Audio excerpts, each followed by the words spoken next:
오늘 말씀은 공동체의 결의라는 말씀으로 하나님 말씀 나누도록 하겠습니다.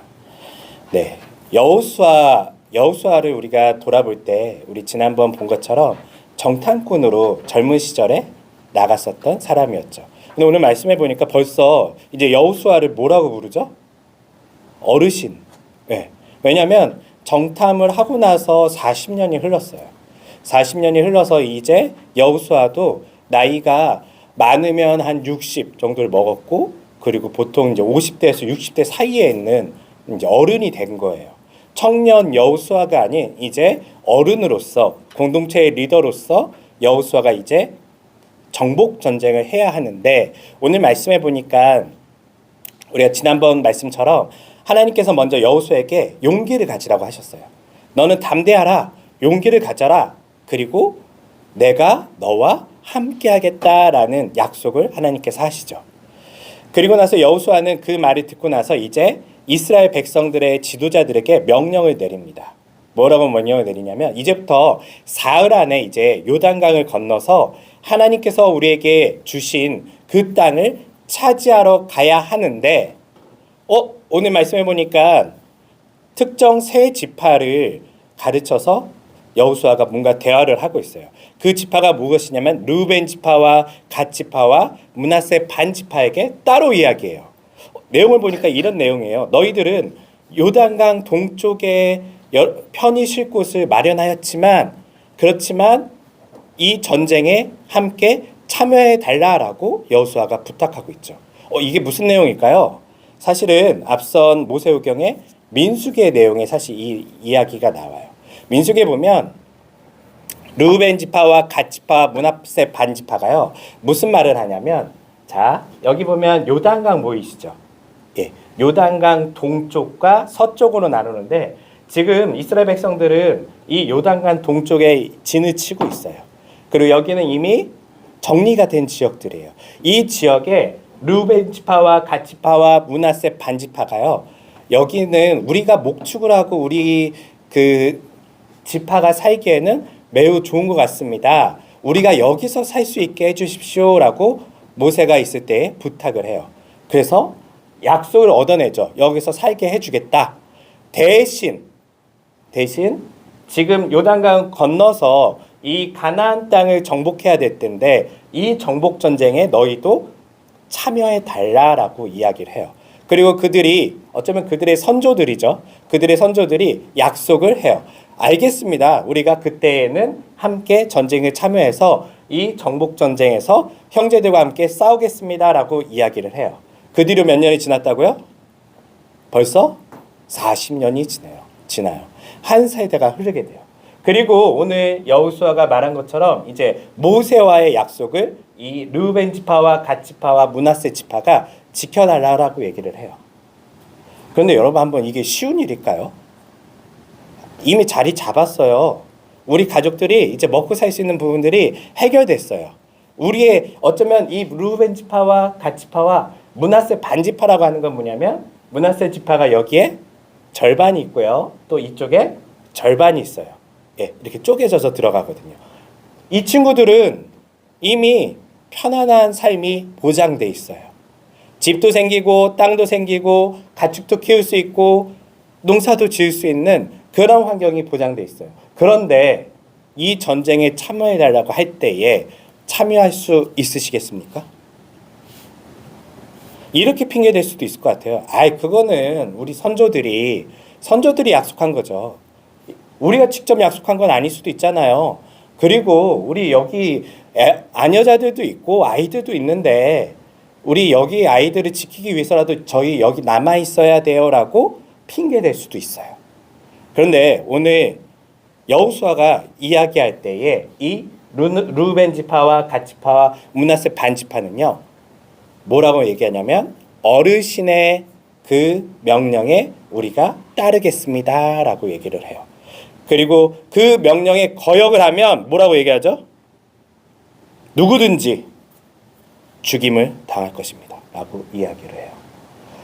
대단한 어떤 결의를 보여줘요. 사실 공동체라는 건요, 공동체라는 것은 바로 이 모습에서 우리가 무엇인지 배울 수가 있어요. 우리는 사실 공동체라는 개념보다는 늘 자기 자신, 자기 중심, 개인 중심으로 살아가잖아요. 그렇죠? 네. 그런데 사람이 누군가의 도움 없이 살아갔던 적이 있을까요? 아이가 태어나서 인간이란 존재는요, 그가 사랑을 많이 받았던, 사랑을 많이 받지 못했던 누군가의 돌봄 속에 자라나게 돼요. 물론 학대를 받을 수도 있고 어려움을 당할 수도 있지만 그게 전부는 아니에요.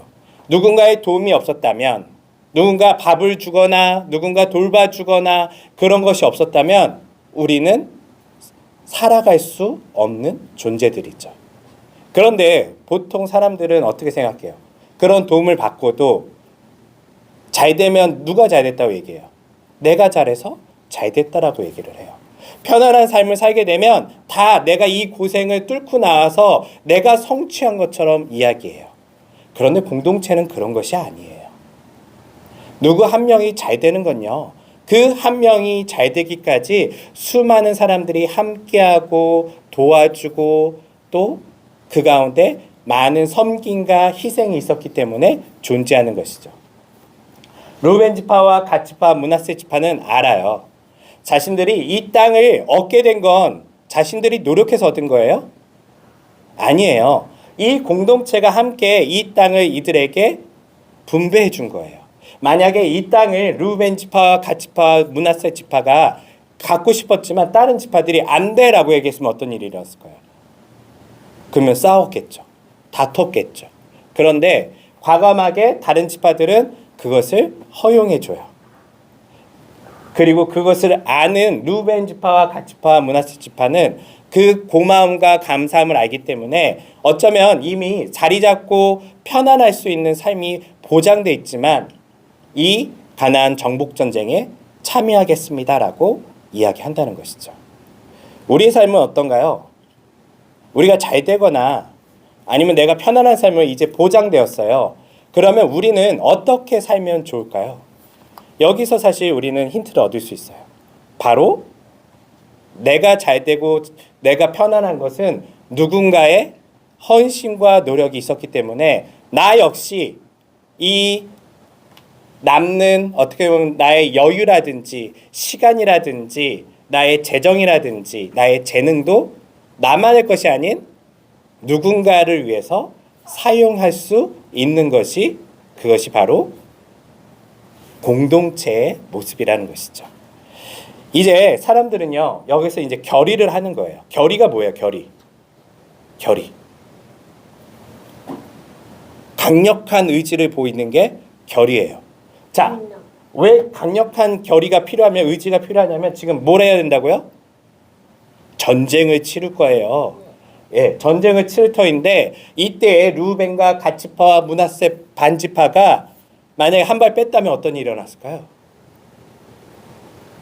전쟁은커녕요, 어쩌면 이스라엘 나라 자체가 이미 성립할 수 없을 정도로 분열돼 버렸을 거예요. 우린 죽어요. 네. 그런데 사실 더 큰 중요한 일을 위해 어쩌면 내 형제의 일을 위해 이 세 지파가 어떤 일을 했다고요?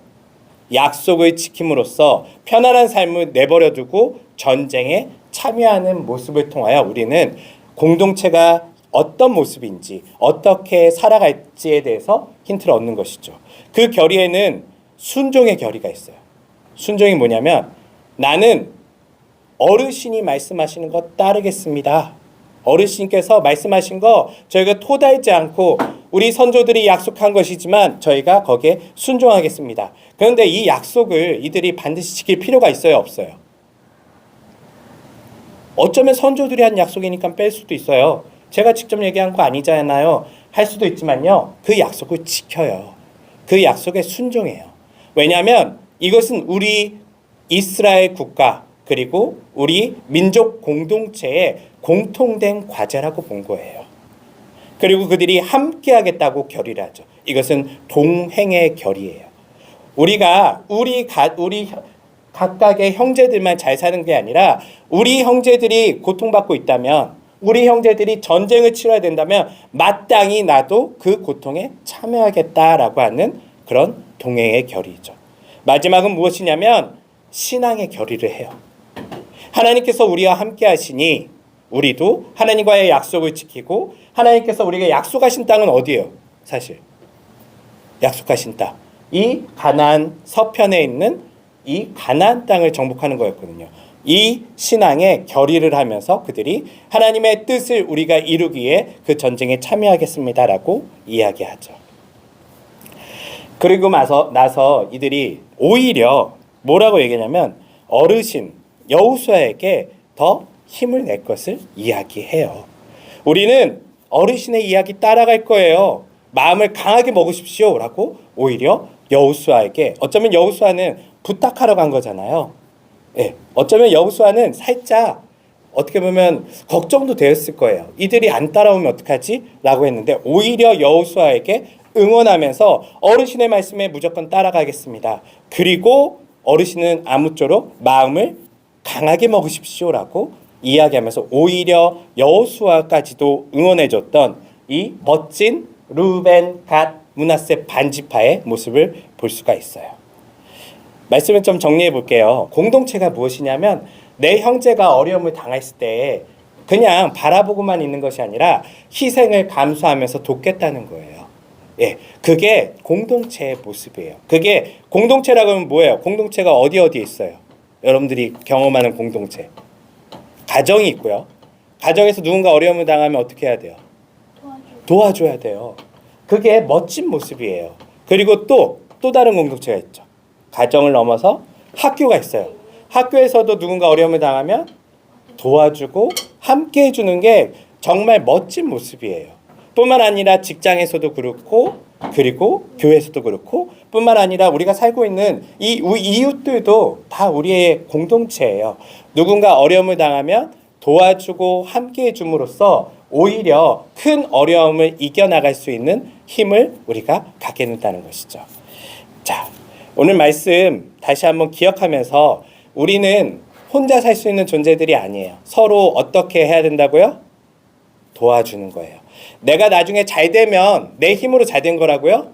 아니에요. 누군가가 도와줬기 때문에 자신이 그 자리에 있는 것이라는 것을 기억하면서 오히려 나도 다른 어려운 친구들을 도와줄 수 있는 그런 마음이 따뜻하고 때로는 멋진 그런 사람으로서 성장하는 모두가 되시기를 주님의 이름으로 축원합니다. 기도하겠습니다.